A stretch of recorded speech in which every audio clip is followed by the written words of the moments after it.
And we are rolling on the 28th day of April. It's almost over. Yay. Where it's a beautiful day at UCLA in Los Angeles. The sunshine is shining as usual. We're about to hear a film speech from, you go by Kat, right? Not Catherine? Catherine. Just don't call me late for dinner, right? Okay. Good. Okay. She looks around the room, managing attention, makes sure computers and phones are away. Everyone's looking up at you, not reading, communicating respect non-verbally, saying to yourself, I really respect my audience, finding friendly eyes near the front and the center. Say your name, feel the love, start your speech. Hi everyone, I'm Kat. Hi Kat. I don't know how to tell this story. I don't even know where to start. So I'm just going to start with one of those cheesy sentence openers. It was the best of times, it was the worst of times. So opens the film. Today I'm going to be telling you about a film that really moved me. Me and Earl and the Dying Girl.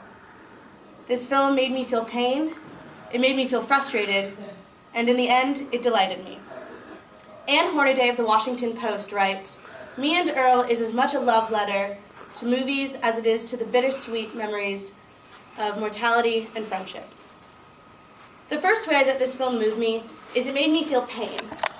Now, the way it made me feel pain was the story revolves around Greg, a high school senior, and his friendship to Earl and Rachel, a girl with stage 4 leukemia.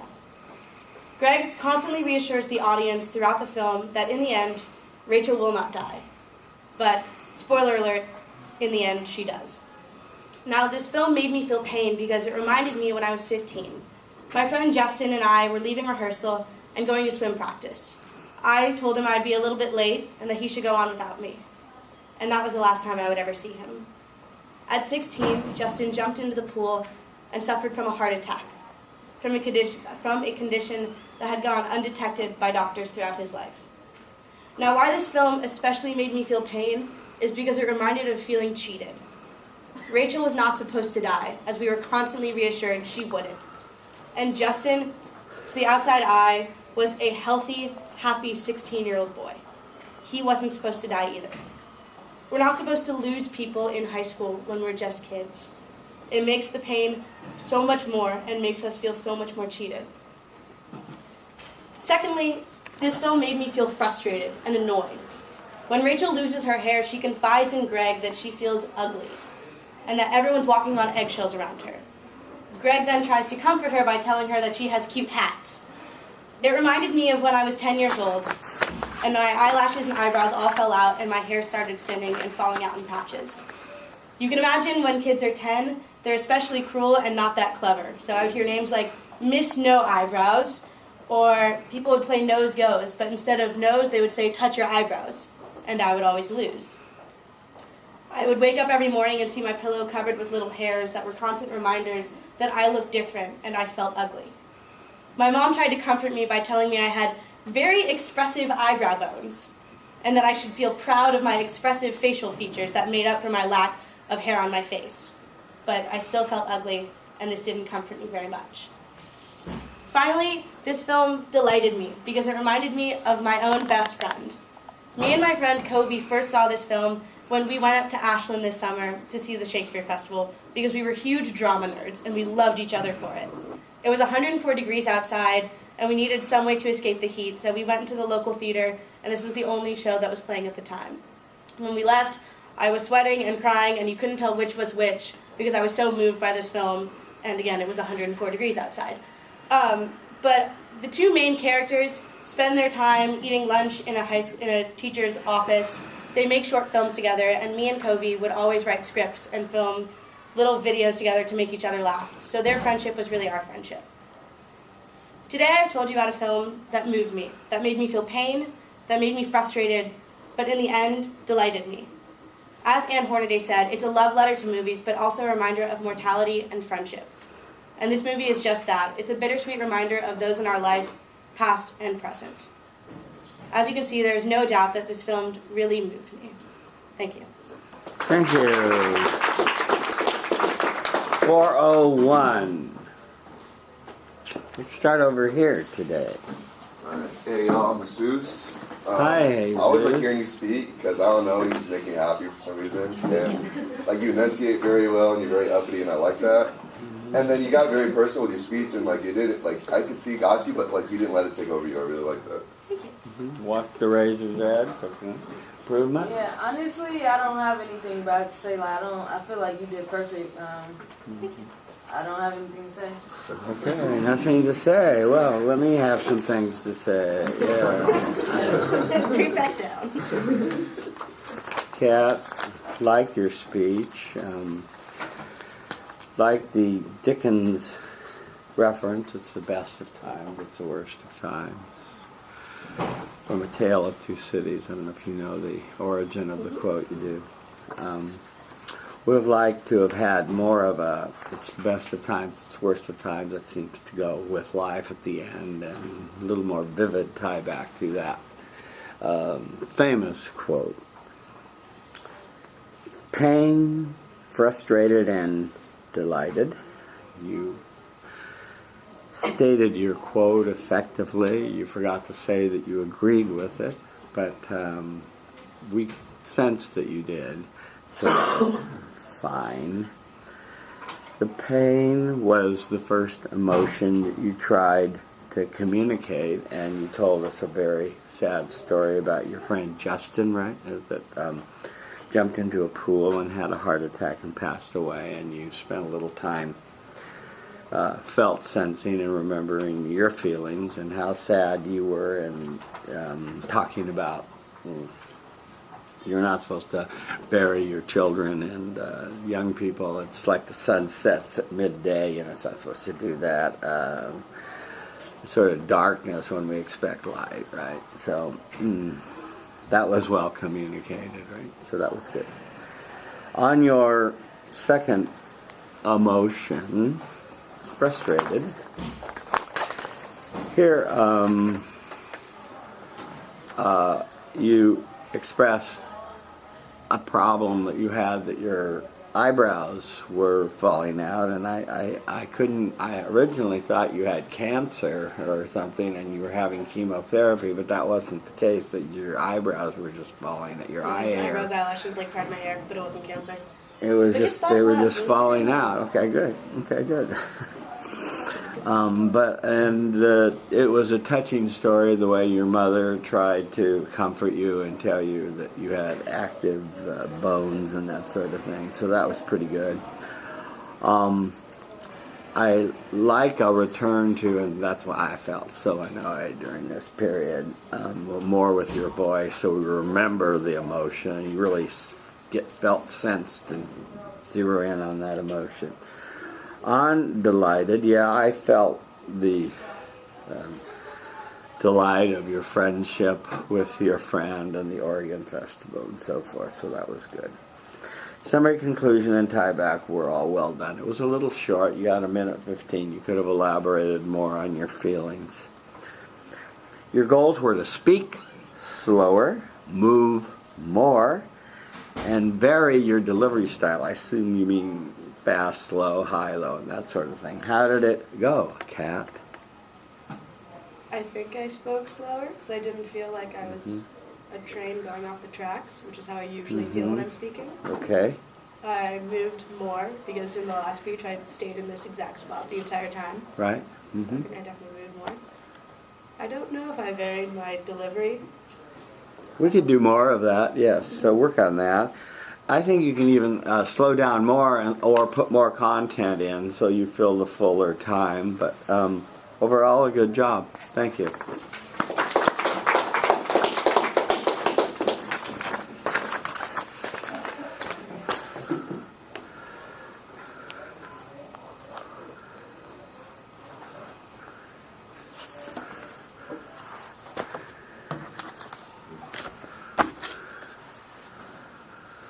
Okay, let's hear from Lauren Yee.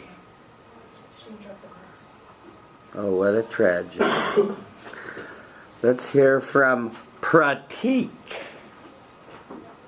I believe this is the next D. Hi, Pratik. Have a listen. Do you need to borrow my stapler?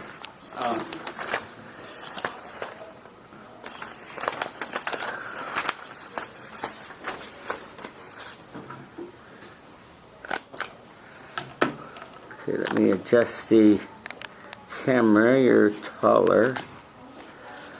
Don't leave the green box. Come back. Go back a half step. Yeah.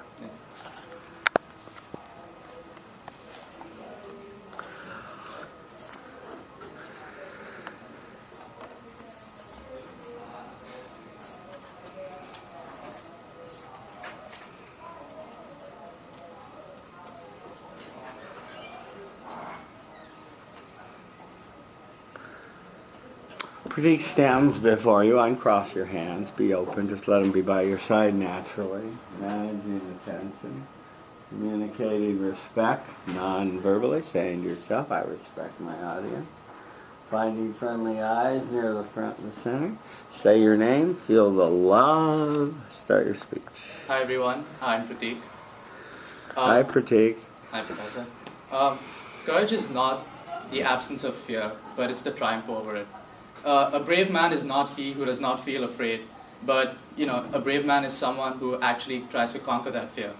This is one of the many quotes that the late Nelson Mandela actually stated during one of his speeches after the apartheid ended in South Africa. So today I'm going to be talking about the movie Invictus, which is a biographical recount of Nelson Mandela post the apartheid regime in South Africa. I'm going to be talking to you about today about how the movie actually got me sad. It made me nostalgic, and the third feeling is it got me inspired. A.O. Scott from the New York Times actually stated that Invictus is a movie about reconciliation and forgiveness. It is a movie that gains its moral authority precisely because the possibility of bloodshed within that movie casts its shadow everywhere.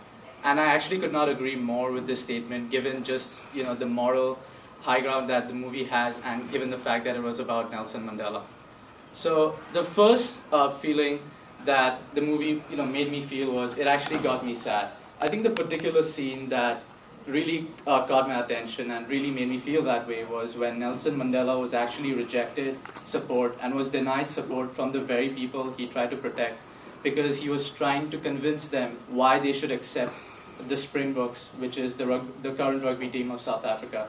So instead of him being able to actually convince them, they were not with him on his side. And that actually reminded me of the time when I felt the same way, when I was rejected support from my very own friends back in high school when I was the treasurer for one of my clubs.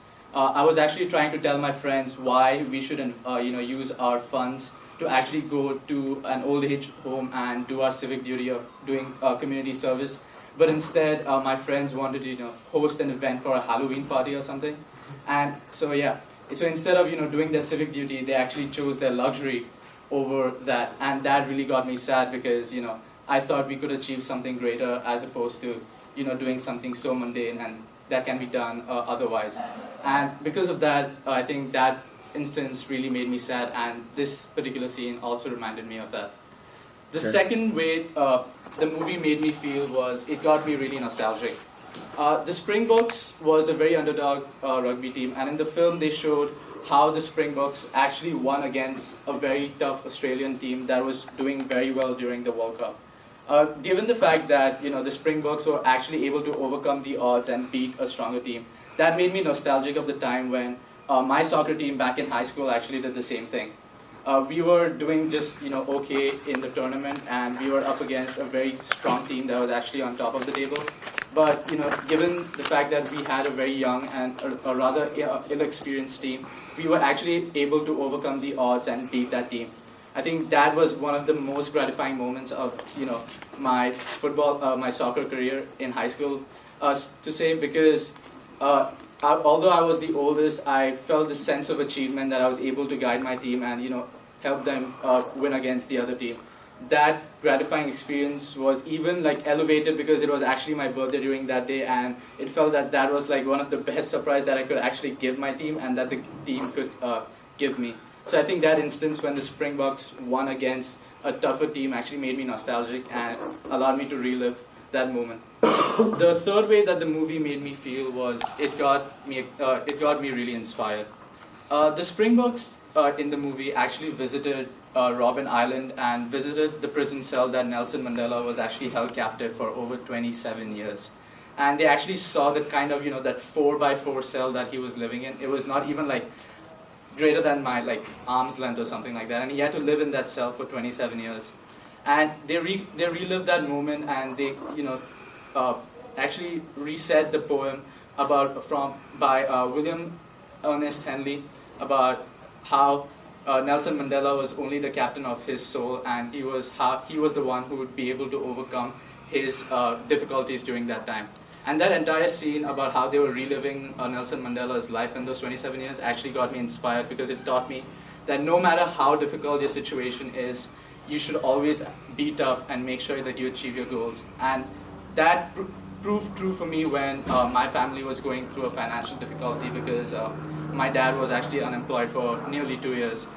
Because of the financial constraints, life was genuinely tough. But regardless of that, I made it a point to actually stick to my goals, make sure that I do whatever I have to, because not only will I feel gratifying through that, but also at the same time my family would be able to support me and would not feel abandoned or saddened by the situation that we were in.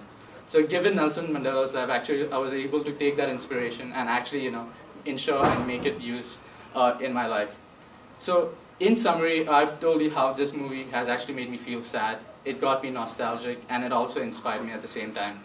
Nelson Mandela believed that people have the ability to overcome their fear and be courageous at the same time. At the same time in my life, I have this motto that fear is only the acronym for two things: either forget everything and run, or face everything and rise. Thank you. Thank you. 5:57. Hi, I'm Sia. Hi, Ansia. Prateek, the one thing that I really liked about your speech was that the emotions that you felt from the movie and the examples that you took from the movie made a lot of logical sense when you made them, when you made connections to your own life. They were logical and they were very well connected and relevant.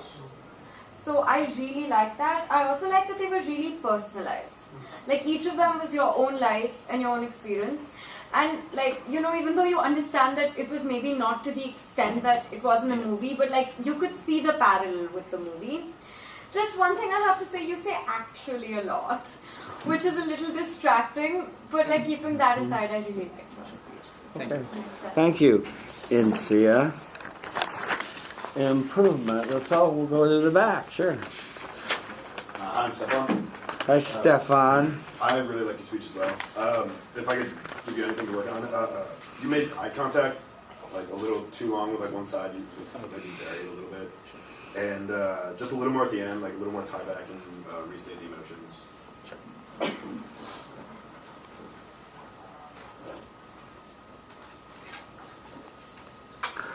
Okay, well, let me start on the positive.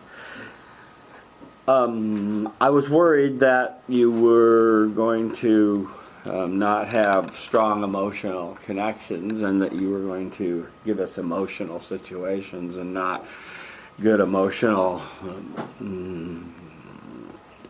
situations from your own life, which you would remember and feel and bring back up. And so you didn't do that, and that was excellent. Let's start with having you practice making eye contact for 3 to 5 seconds. Let's start over here. Tell us about your morning. My morning was fantastic. I had a midterm that lasted for an hour and 15 minutes, and I hated sitting in that midterm. It was just really long. Okay, yeah. Just go on to the next person, keep talking. But I'm going to clap when it's 5 seconds, and if you blink, I start the timer over.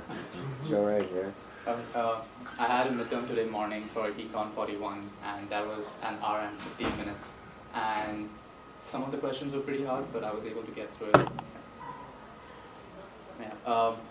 So because of after such an eventful morning, I had a really nice coffee from the YRL Cafe, and yeah, I really enjoyed that.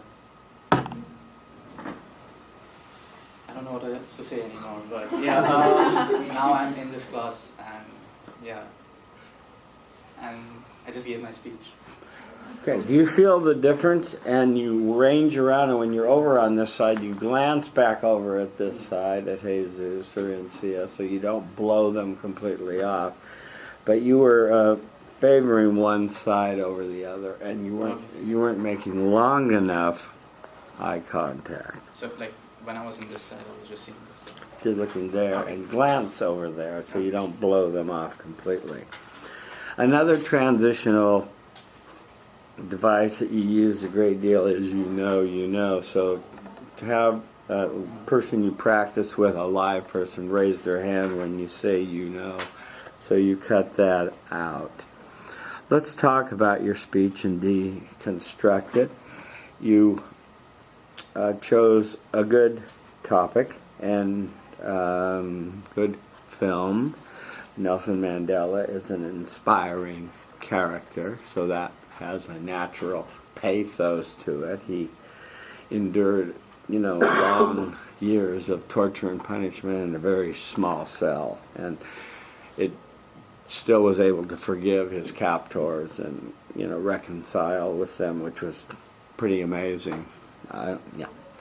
So your three emotions were sad, nostalgic, and to be inspired. You nicely segued into your New York Times quote, and you said you agreed with it, so that was fine. The reason I think you went overtime, and please don't print things on the back of the page, give me single-sided, please. The reason you went over is your plot summaries were too long. We can just do it in a sentence. So learn word economy, learn to summarize what's important. If you're going to spend any time at all, if you want extra time, you want to spend it on your emotions and your felt sensing and your stories, not setting up the story of Nelson Mandela. You still want to stick to that, of telling his story. And we didn't need to know that.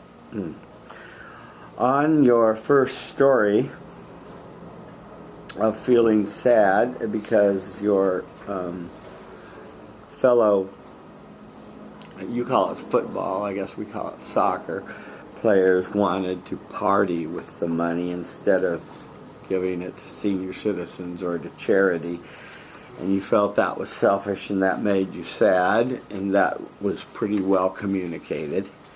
And you could have even said, I was just sad, I was bummed, I could hardly look at these guys, I didn't want to go to the party they held. Just elaborate more on the sadness that you felt. Okay, but you did return to the emotion at the end, as I've asked people to do. So it was very clear, Pratik, you were communicating sadness. So that was good. On nostalgic, that's kind of a tricky emotion to communicate. On this one, you had this birthday gift of being victorious and winning as they won from an underdog team, and I could feel your nostalgia and your sense of elation at this victory. So that was good remembrance, and you returned to the emotion of nostalgic, and so that was good. On the third emotion, we kind of lost our way a little bit, which is supposed to say, and the third way, I needed the narrative to be more out with your voice, and so I was inspired, right? And visiting the prison cell and that sort of thing, and then you shared with us the fact that your father lost his job, times were hard, you were worried about that, where was our next meal going to come from, how are we going to survive, when was he going to get another job, go put all the things in that went through your mind in your expressing your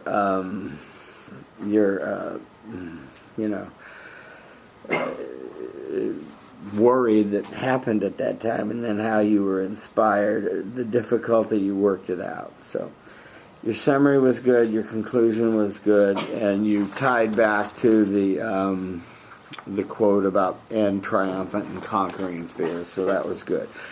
So you did a good job. You just went 5:57, so you went way over, and you have a tendency to do that. Did you time it?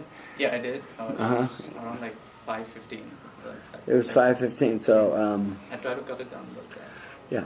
Well, you now know where to cut. So overall, you did a good job. Thank you, Pratik.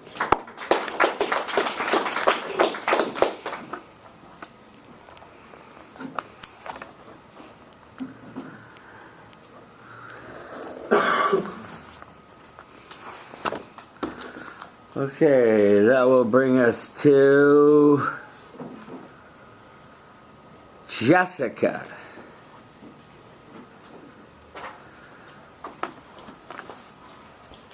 Hi, Jessica. Hello. How you doing? Good, how are you? Good, thanks. Is this good? Or do you need to adjust it? I'm good. I know. No, I'm not quite adjusted. You're a little different. Okay. Jessica stands before you, managing attention, communicating respect non-verbally, finding friendly eyes near the front and the center. Say your name. Feel the love. Start your speech. Hi, I'm Jessica. Hi, Jessica. True love is putting someone else before yourself. This is something that I found true in my life. This quote, however, was said by a small little snowman named Olaf in one of my favorite movies, Frozen. Frozen is a movie that made me feel hopeful, made me laugh, and made me cry. Stephen Holden of the New York Times said, "Frozen, for all its innovation, is not fundamentally revolutionary. Its animated characters are the same familiar, blank-faced, big-eyed storybook characters. I, however, disagree with this statement. I think that Frozen is one of the few movies that let small girls see that they can love something other than men. It shows that family love is important and that we should strive to be who we want to be rather than what other people tell us to be." The first way that this movie made me feel is it made me feel hopeful. At the beginning of the movie, Anna's very excited because everyone's coming to the castle. This is the first time that she's going to see people in her whole life that she can remember because she was so small when they shut the doors. She's scared, but she's so excited. This made me feel hopeful because it reminded me of when I came to UCLA. I was so excited for everything that was to come, and everyone hears, "Oh, college is so exciting, like, it's so great," but at the same time, like, I didn't know what to expect. I was scared. Who knows, you're going to make friends, like, where your class is going to be, it's so big. But in the end, it all ended up being great, and it just reminded me of how hopeful coming to UCLA was. The second way this movie made me feel was it made me laugh. At one point in the story, Anna takes her friend Kristoff to go visit Kristoff's family. They show up, and Kristoff's family just assumes that they're in love and they're getting married, and they put on a whole ceremony. This reminded me of when my friend Brandon and I go out in the world. We've been best friends since we were 12, and we're just best friends. And over spring break, he came with me to get my glasses, and we're sitting there, and we're just talking, and the lady comes up to us, she goes, "Oh, you guys make such a cute couple." And we were like, "No, okay, thank you, like, we're just friends," and she was very shocked, but it made me laugh to be reminded of how other people perceive relationships and that they're not always what you think. The last way this movie made me feel was it made me cry. In the very beginning of the film, Elsa and Anna are playing, and Elsa injures Anna. In order to save Anna, they erase all her memories of her sister's power, and Elsa shuts herself in her room away from Anna because she's too scared of hurting her again. At one point, Anna goes up to her room and is like, "Elsa, come play with me." And Elsa says, "Go away, Anna." And Anna says, "Okay, bye." This made me cry because I also have a little sister, and back in like my early teen years, all I wanted to do was hang out with my friends, text my friends, be alone, and all my sister wanted to do was hang out with me. She would come to my door and be like, "Jessica, let's do this, Jessica, let's do that," and I would be like, "Go away, Olivia," and she'd be like, "Okay," and then she'd like go to her room and cry, and now like thinking back on it, I feel like I wasted so many opportunities. Now I'm away at college, 8 hours away, and I can't hang out with her, but it so makes me so sad to see like a little sister so dejected, just wanting to hang out with her big sister. Overall, this movie made me laugh, made me cry, and made me feel hopeful. It's important to remember to put others ahead of yourself in order to spread the love and make everyone feel welcome. Thank you. Thank you. 323. Hi, I'm Kelsey. Hi, Kelsey. I really liked your speech. So I like how you disagreed with your quote because a lot of people have been agreeing with it, so it kind of like makes us pay attention more. So that was really good, and you had really good examples that I think were like relatable. And the laughing one was funny, and like they made us feel how you were trying to convey that you felt. And I think you were you delivered your speech very emphatically, which was nice to listen to. And when you were like impersonating the characters and doing the voices, like it was nice to see enthusiasm. So yeah, good. Yeah. Those are good things, all good things to do. If you do the voices and you have enthusiasm, that enthusiasm can be contagious, and don't, in the name of sophistication, be afraid to be enthusiastic. Before we go on, in the presidential politicking, that lion Ted Cruz, as Donald Trump calls him, named a running mate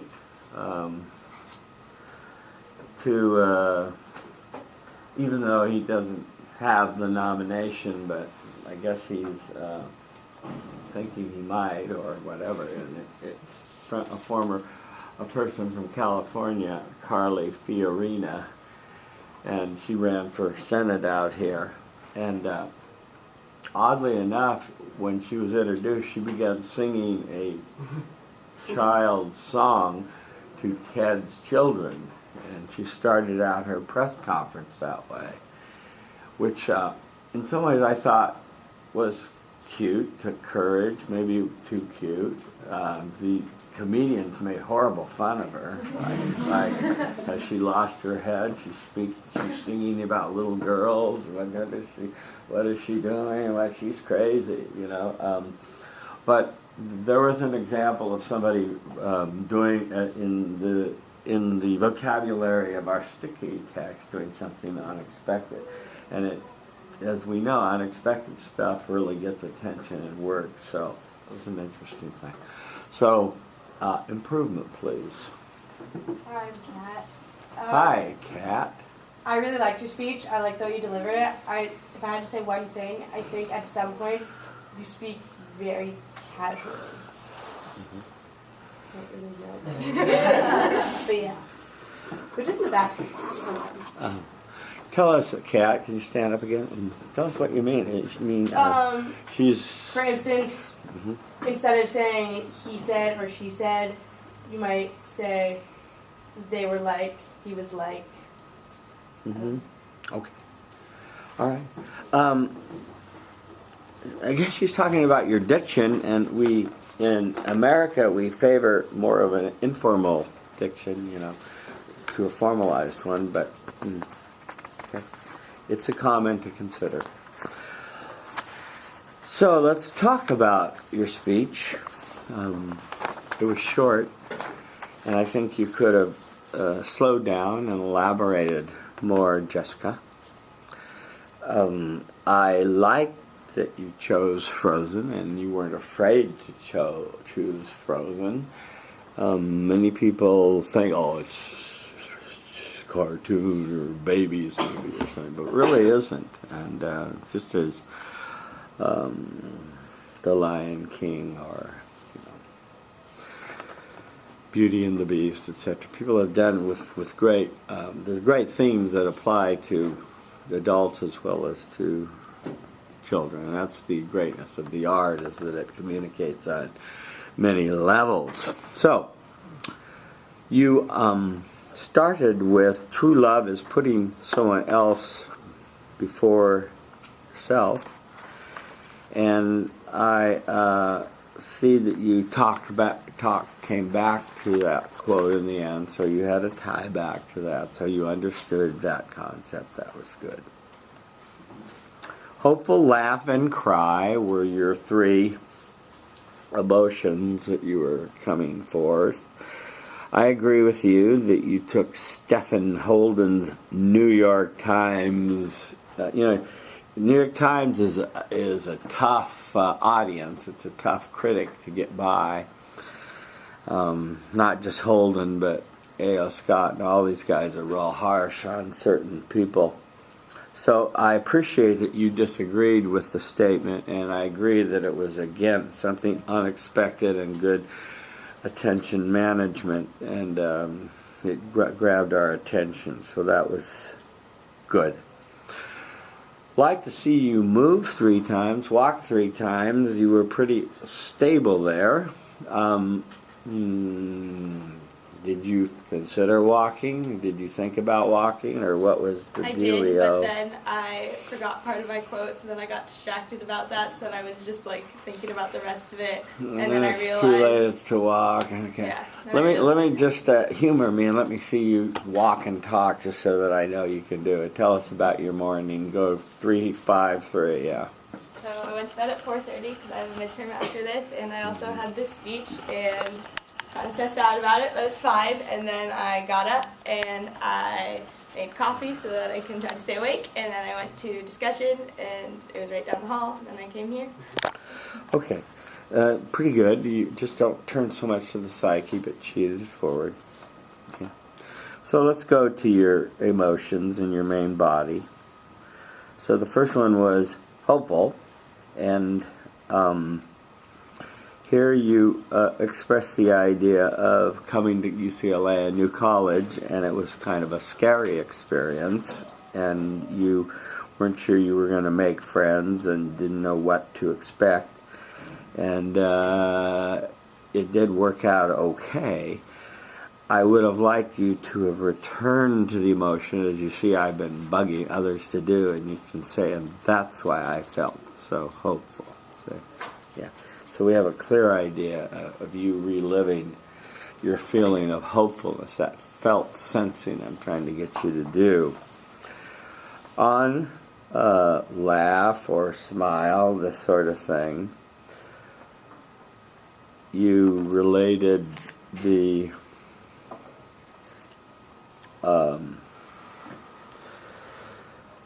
situation with your good friend Brandon, who they thought you would make a cute couple, and that apparently reviled both of you. And I don't know why, but I guess it's because you've been friends so long that it wasn't in the cards, or maybe it will be, I don't know. But sometimes friendships evolve. But once again, we got the funniness of the situation, but returned to the emotion of laughing. Yeah. On the third emotion, cry, and you saved the best one for last. You told us that you blew your little sister off, who tried to have an interaction with you, and you basically told her to go away. And now that you're older and wiser, you regret this, and you feel sort of sad about it. I would have liked you to have more remembered the sadness a little bit more, and teared up a little, or felt bad about it a little bit more, so we could feel your regret more. That's the felt sensing that I wanted you to learn to do. Okay. And but you did come back to that, and you said, you made your sister go to her room and cry, which was a sad situation, but this was very similar to what I talked to Insia about, which is don't bring us sad situations and let that stand for emotion. It's your emotions we're interested in, and you relive your emotions in reaction to this situation. Okay. Your summary was good. Your conclusion was good. The tieback was fine. Here were your canais. Be more elaborate. Walk smoother. Connect intro and tieback well. How'd it go? I did the last one pretty well, I thought. Okay. Connect them. It didn't walk smoother because, as I said, I got distracted and it threw me off. And then, what was the first one? Oh, be more elaborate. Right. I feel like I was more elaborate, but I also just talk really fast, so it makes it see. Like, I was more elaborate than last time, I could still be more elaborate. And slow down. Yes. And let the words sink in. Especially, folks, when you're giving quotes, I meant to say this for critique on the Nelson Mandela thing, is just let it slow down and sink in so the meaning resonates with your audience. It's quotes, the meaning doesn't get to hit us and resonate with us so much. In terms of stickiness of your speech, do you think you had a simple message? Yeah, it was simple. What was unexpected that you had in here that we didn't expect? I disagreed with the quote. Okay, good. And what about credibility and being concrete and not too abstract? You feel you passed those tests? Yes. Okay, good. And what about stories and more stories? They were in there. Stories in there. The good story about going to look for, I guess, glasses with your friend, and that was a good story. So, and the story about your little sister was a good story. Took some honesty to give that. So overall, you did a good job. Thank you.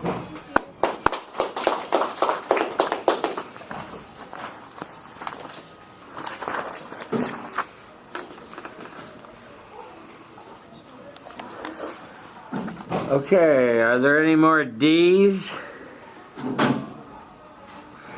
Is there anybody else that hasn't done their film speech? Okay. Come on down.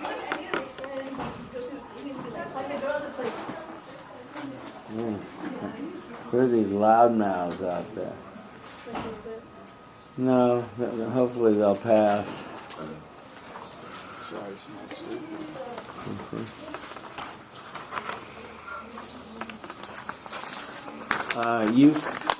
Does this have your canai on it? Is that why you gave it to me? Here, keep the PC so you'll need it for your next one. And you have your film review too, or did you not? Did you forget that? Oh yeah. Okay, bring that in to me. Okay. You're supposed to have a film review that you put in your significant statement. Okay, you're taller. Give me a moment.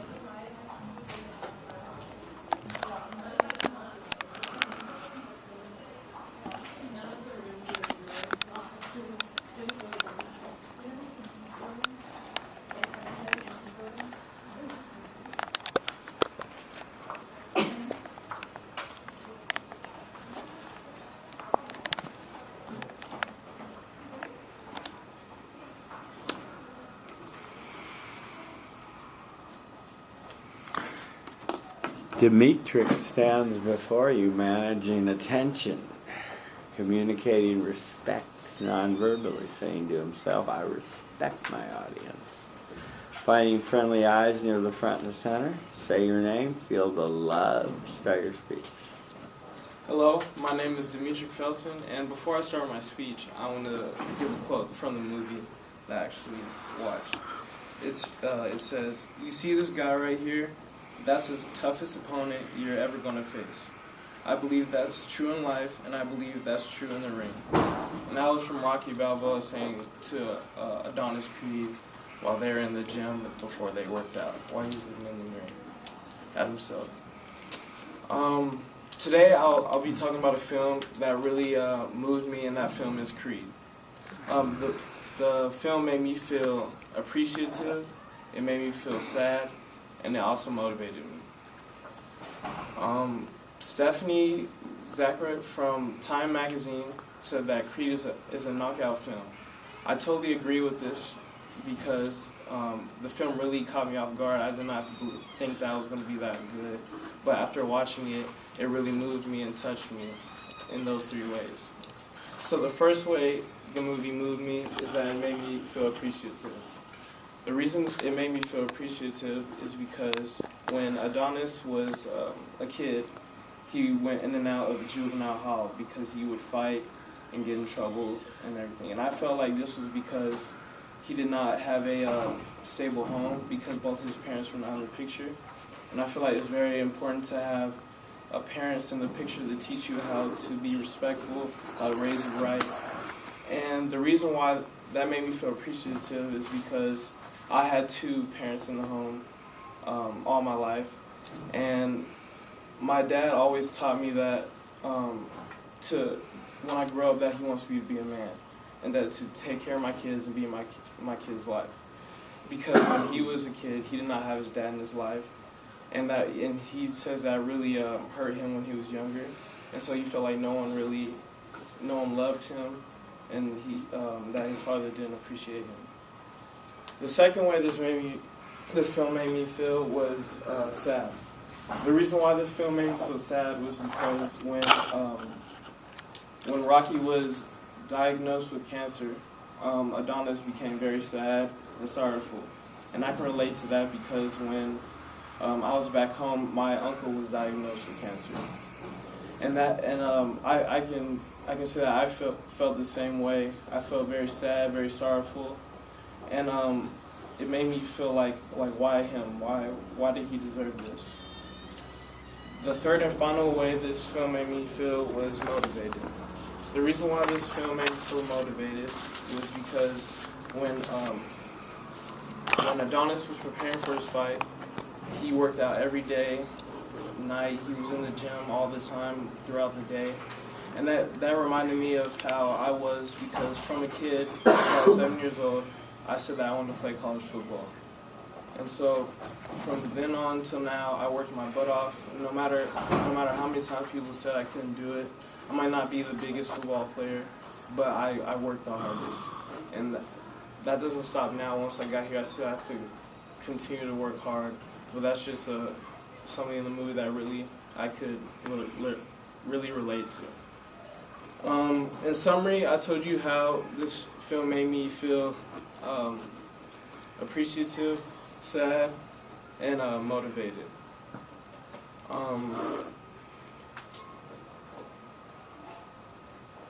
Conclusion, there should be no doubt in this room. Yeah, there should be no doubt in this room that the movie moved me. What I learned from this movie is that the toughest person you're going to face in life is yourself.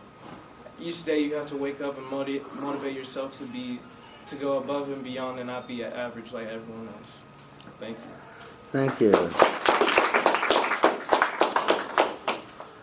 4:30. My name is Matt. Hi, Matt. I felt your speech was very honest. I felt like the emotions were true, and I felt like you actually felt those emotions. It wasn't just like came up with it. So I really enjoyed it. Mm-hmm. It was authentic. Made an emotional connection with you. Okay, improvement. Hi, I'm Claire. Hi, Claire. I thought your stories were really good, but I thought you could have told them with more confidence because they were really strong and they related to the plot of the film. You could have owned them a little bit more and maybe even elaborated a little bit more on the emotional aspects of them. Yes, Claire hit an important point. We want to do this felt sensing and remember the emotion and dwell on it and speak about it and refill it. And refeeling it, it comes back to us, and then our audience feels it. Let's go through this. Remember, when you submit your outline to me, submit it in the form that 1, 2, 3, 4, 5, 6, 7, like it looks here. Okay, not in paragraph form. It's going to be easier for you to remember too. Well, you chose a great film and one that you could relate to in terms of, I thought that Sylvester Stallone should have won the Academy Award, but what do I know?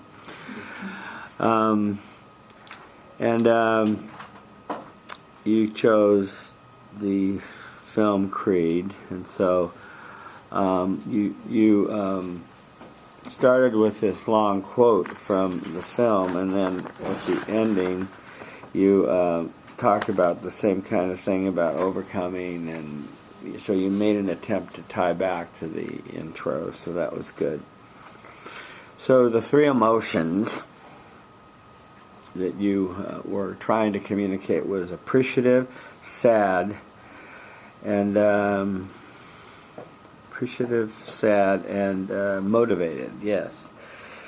And I didn't get a film review quote in there, so that needs to come in.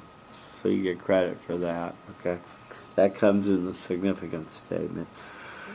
The first way the film moved me was appreciative, and you shared with us that you appreciated having a father and a mother, which is a great thing to appreciate. I hope you'll tell them that. And you told us that you appreciated that your father wanted you and insisted that he be a man, and he didn't have a father in his life, and he was determined not to let history repeat itself, and so that was a good story. But again, return to the emotion, and that's why I felt appreciative. See? On the second way, sad, you gave us a sad story about your uncle getting diagnosed with cancer, and you said this left me feeling shocked and very upset. We needed to have elaboration on this.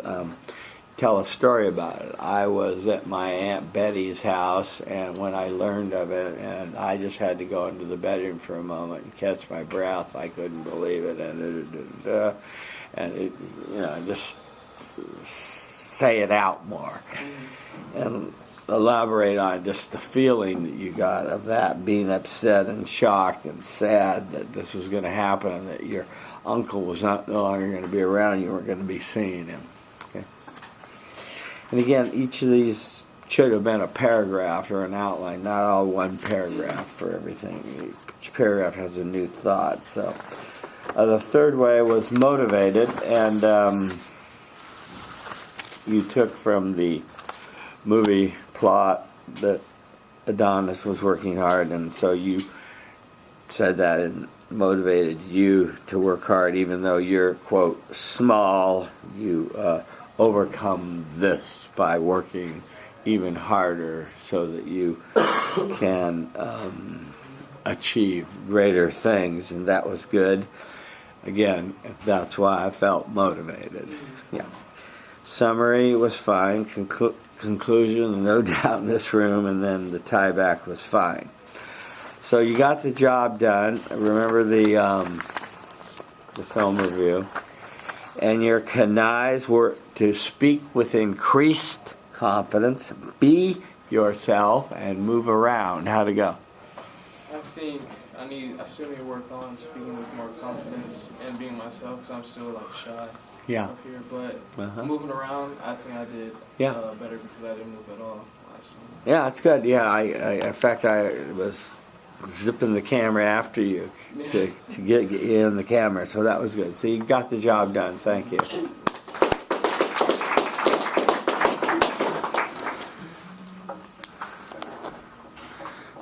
Okay, are there any more film speeches? What's our time? Well, we got plenty of time to do some intro speeches today. I still have a respect speech on this. Oh, respect. Yeah, let's get a respect speech in. Yeah.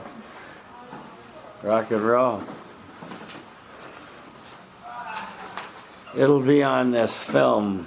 I'm not going to stop the tape. So. Can I go back? Because that was like the first speech I wrote, but I did the second one first. Yeah, fine.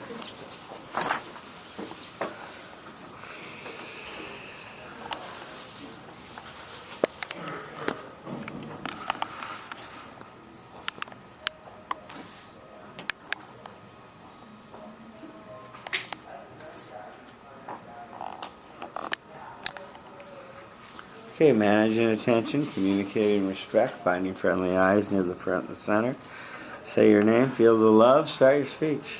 Hi everyone, I'm Nicole Carrillo, Hi, Nicole. and I'm going to do my respect speech.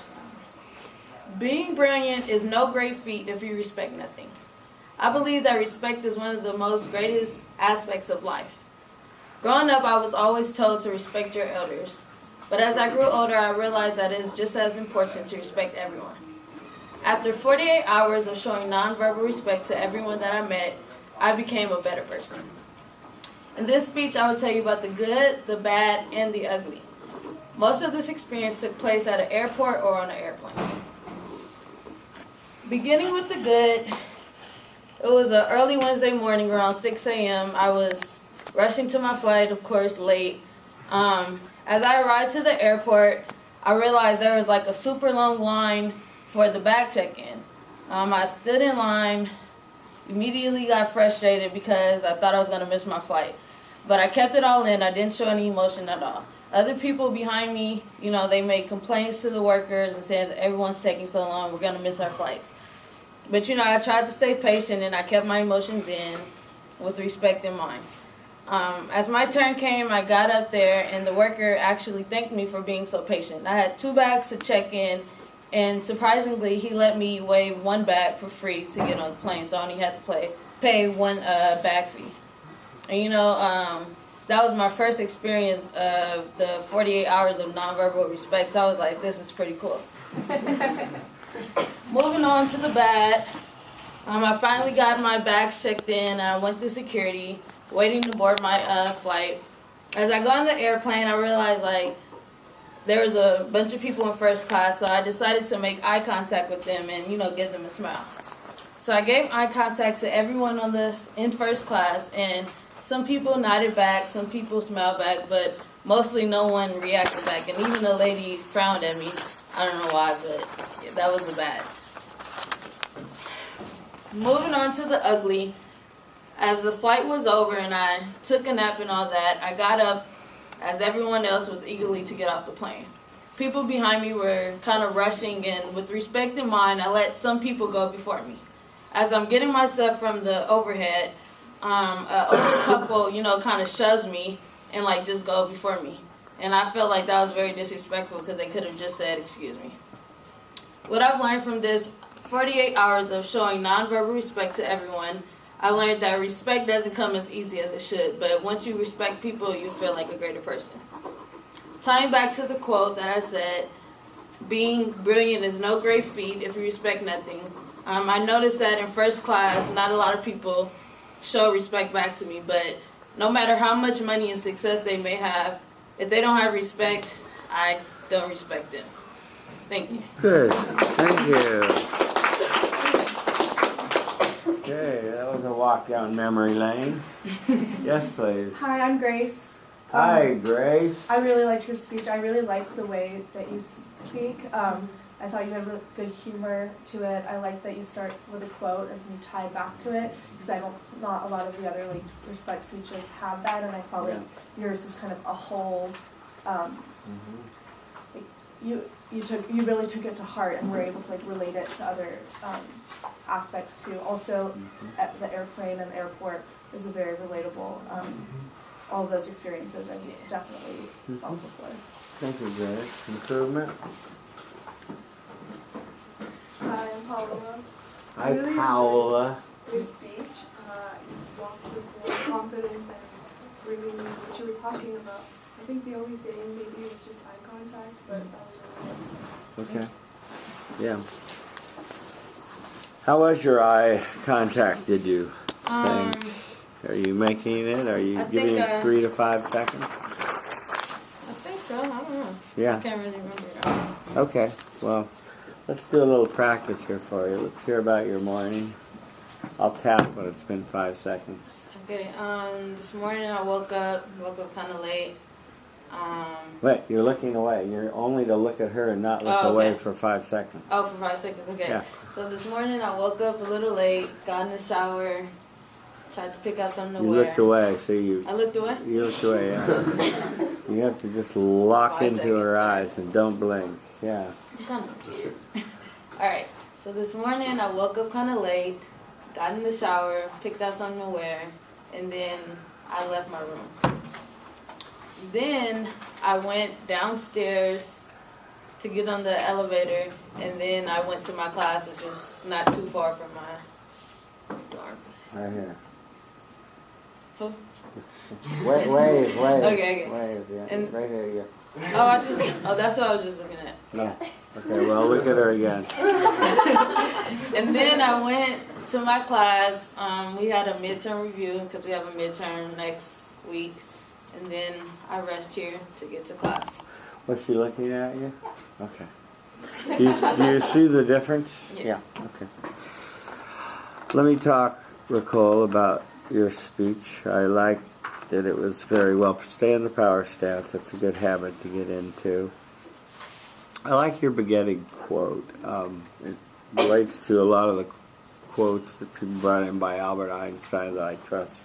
I treat the garbage man like I treat the college president. Everyone's equal. I treat everyone equally.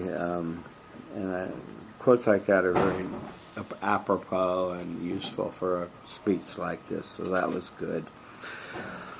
And then you related it to growing up and that sort of thing, and so that was good. So you had a nice transition to your thesis statement. Thesis preview was fine. You practiced this on an airline and an airplane and an airport, so that was, I'd like to see you practice it everywhere if you can, And I'm assuming you're repeating your mantra as you're practicing this, right? That's part of the deal.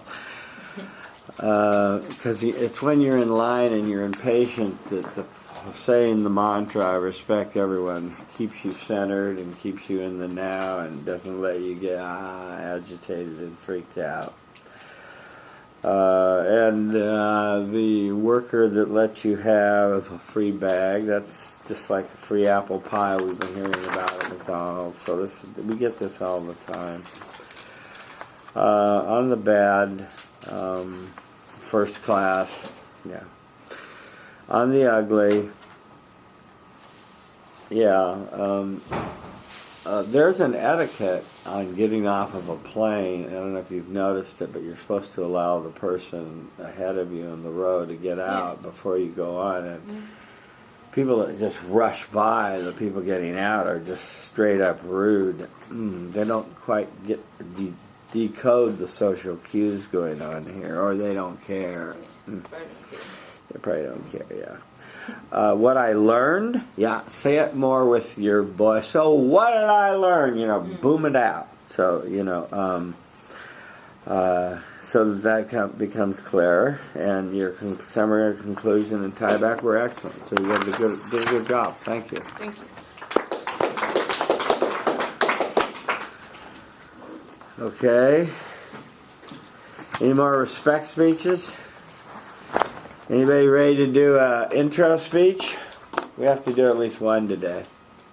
I haven't done my film speech yet, but I left everything in my advisor's office, so I have My dog ate my homework. Is this the second time your dog ate your homework? Pretty much, yes, but I can still do it. I just have Okay, we'll do it. Yeah, let's do it. Let's get it done. Let's get these done. Can you put your name on this, please?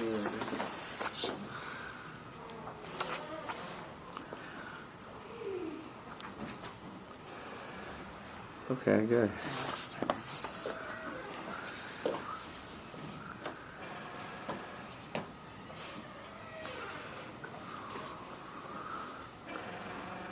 Okay. Justin stands before you. Oh, you're tall. Okay, yeah, good. You can take a half step forward. You don't need to back up to the wall. That's fine. Managing attention, communicating respect, finding friendly eyes near the front and the center. Say your name, feel the love. Start your speech. Good afternoon, class. My name is Justin Jackson. Hi, Justin. So I want to ask you all, in high school, were you the jock, the band geek, maybe the cheerleader, the nerd, or the goth? For me, I was a complicated mix of all of these. I'm going to be talking to you today about the movie The Great Gatsby. The Wall Street Journal editor, James Morgan, he described this movie in a harsh sense, but he started off by saying it's an audacious movie that has a gaudy feel and a large life presence to it. And I simply agree with him. I do think that this movie is something that's extraordinary. It shows the glam and the lifestyle of the 20s and the over-the-top extravagance of that lifestyle. And for me, that's how I started off my high school career. In the first aspect, I'm going to talk to you about the success I felt and relate that back to Gatsby, but also I'm going to juxtapose that with the emptiness and then later on with the relief I ultimately felt at the end of high school. So first off, the success I felt coming into high school. I came to a brand new high school, I made friends instantly, and then in a sense I was almost like the Renaissance man of the high school. Just like Gatsby, I had a lot of fun, it was great, I knew everyone. Homecoming king, prom king, I had the high academics and everything. And in many ways like Gatsby, it seemed like I had the world in my hands. But also, there was a sense of when I felt emptiness in high school. And that was when I started going through my later years, the junior year and senior year, and it seemed like the world had collapsed on me in an instance. I went from having everything to having nothing. All my friends, they skidded, they shunned me pretty much. The high academics I had started to fall off towards the later senioritis portions of high school. But in many ways, Gatsby felt this when a lot of the rumors came out about him and people challenged him on his wealth and the extravagant life he lived. And I felt myself having the same conflict in my life. I was challenged on the purposes of why I made friends and the motives I had and in pursuing different ambitions. And then lastly, I felt a sense of relief. James Morgan from the Wall Street Journal, leading to Gatsby's ultimate demise, he described it as Gatsby was going through Hades. And for a much part, I felt that like I was going through hell in high school for a part. But then the relief finally came when I walked across the stage on graduation. And like when Gatsby got shot, I felt that was a great sense of relief for him because he was relieved of all his burdens and the expectations that the 20s and then the lifestyle that he lived imposed on him. For me, I felt that when I gave my speech at graduation, I looked out into the crowd of the thousands that were there. I saw the people that gave me high acclaim at one point, but also the people that slandered me like nobody's business. And I looked out to them, and then after I gave my speech, I pretty much did a mic drop and was just done with it. I felt complete relief. I was able to walk away from that high school whole and unscathed. So I think that to tie it all together, that the film The Great Gatsby, it shows a journey for all of us, not just for me personally, but the lifestyle that we live, that we can have it all in one sense, but in the drop of a dime, it'd be gone. It'd be gone immediately. So with that, I'll conclude my speech. Thank you. Thank you. For 3. Okay. Yes, please.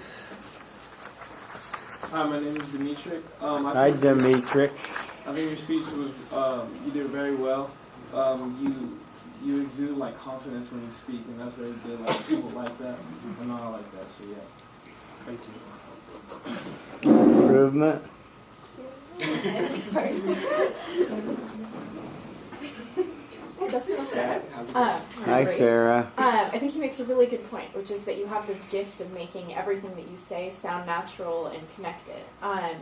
And I think you could maybe employ that a little bit better if you had a more solid structure. But I think it's incredible that you do so well even without that and making everything fit. Okay. Yes, for sort of winging it, shall we say, you did a nice job winging it. You confessed that you were sort of all kinds of person in high school, and you got around to finally telling us after some long introduction that The Great Gatsby made you feel success, emptiness, and relieved So those are going to be the three emotions. You didn't really quote a solid film review, but you asked people that have read the book, and so that was pretty close. I was winging it, I guess. Yeah. On great success, and you talked about being a Renaissance man and everything. You turned to gold, and I could feel the sort of the happiness of your success in that. So that was good. Then on your emptiness, when your friends abandoned you, I felt your sadness and how that must have felt. So that was good. And then being relieved, Gatsby got shot, and I'm glad you didn't get shot. But you did tell us you delivered the graduation speech, and then you were able to kind of just walk away from it all and just put it to rest and be done with it. So that was pretty good. Yeah. Summary, conclusion, and tie back just could have been a little, more fleshed out. So you got it done. Let's work on, bringing your papers together, getting a folder, and bringing everything to class that you need. You did bring your exam, right? Yes. I put it in there. Okay, good. Okay, well, at least we got that to class. Okay, good. Well, thank you, Justin. Good job. Thank you. Okay, I guess that's it for today, folks. Return with honor.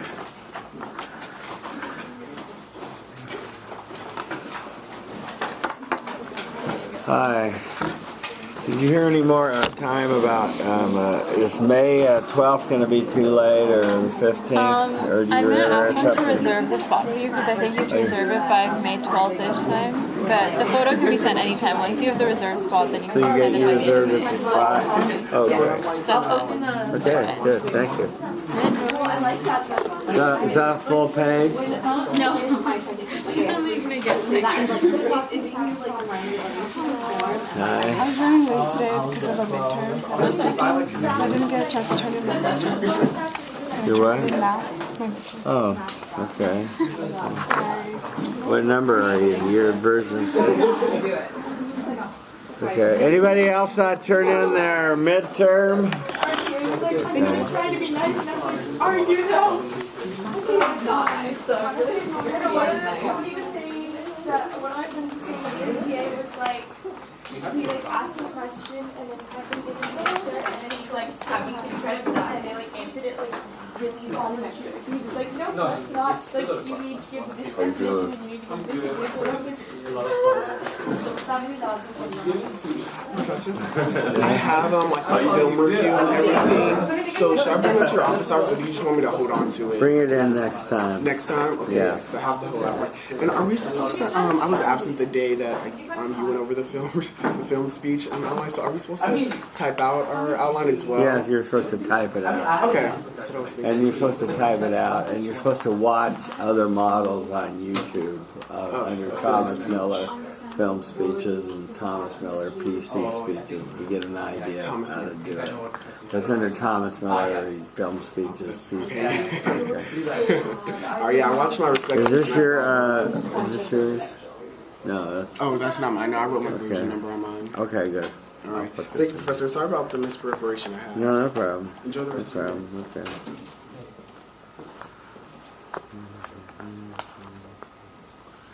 Here, can you throw this away? Sure. Yeah. Throw it away?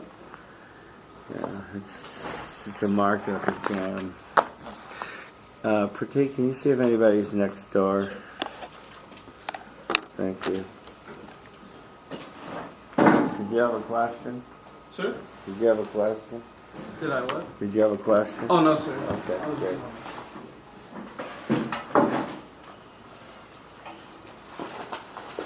Enjoy the rest of your day. Thank you, bye. There's someone in there? Yeah. Okay. Did she glare at you when you opened the door? Sort of. Did she glare at you when you opened the door? No, I just like peeked in with one of my eyes. So she didn't catch my entire face. Very good.